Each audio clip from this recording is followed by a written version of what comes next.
Welcome to Anagani kitchen. ఇవాళ మన recipe చారు పెడుతున్నామండి.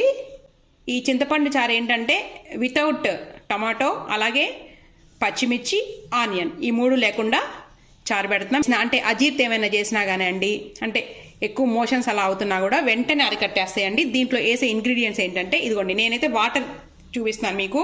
వాటర్ 1 లీటర్ తీసుకున్నానండి. ఇవి 3/4 లీటర్ అయిపోతాయి మనకు మరిగిన తర్వాత.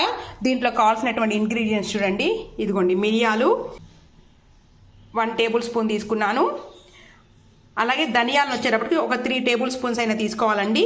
ఇది వచ్చేటప్పటికి బెల్లం అండి 1 స్పూను.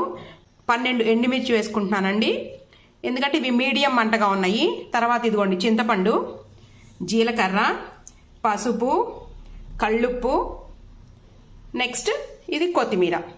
చింతపండు అయితే వేసేస్తున్నాను. ఫస్ట్ కడిగేసాను నేను ఆల్రెడీ.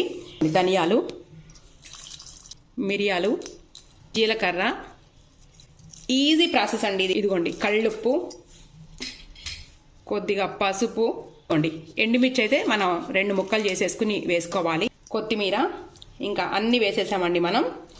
ఇవి ఏంటంటే మనం ఒక గ్లాస్లో వంపుకుని ఉట్టివైనా తాగొచ్చు, లేదా అన్నంలో అయినా సరే మనం తినొచ్చండి. చాలా హెల్దీ. ఫుల్ ఫ్లేమ్ మీద పెట్టి మరకనేయాలండి. ఇదిగోండి స్టవ్ ఫుల్ ఫ్లేమ్ మీద పెట్టాం కదండి. మొత్తం మీద ఒక 15 మినిట్స్లో అయితే లీటర్ నీళ్లు పోస్తే ఇదిగోండి 3/4 లీటర్ వరకు వచ్చేసినాయి మనకి. ఇదిగోండి ఇలా ఈ జాలీలో వేసేసి వడగట్టేసుకుంటున్నాము. దీంట్లో మనకి ఇవేమి కూడా రాకుండా దీంట్లో మిగిలిపోతాయి. మనకి సారం అంతా కూడా ఆ నీళ్ళలోకి దిగిపోయిందండి. ఇదంతా కూడా అవసరం లేదండి, ఇదంతా వేస్ట్ అయ్యాక దీంట్లో ఏం మిగలదిగా. ఇంకొంచెం ఉన్నాయండి, మొత్తం వడగట్టేసుకుందాం అండి. ఇన్ని అయితే అయినాయి అంతే. ఇప్పుడు పోపు పెట్టేసుకుందాం.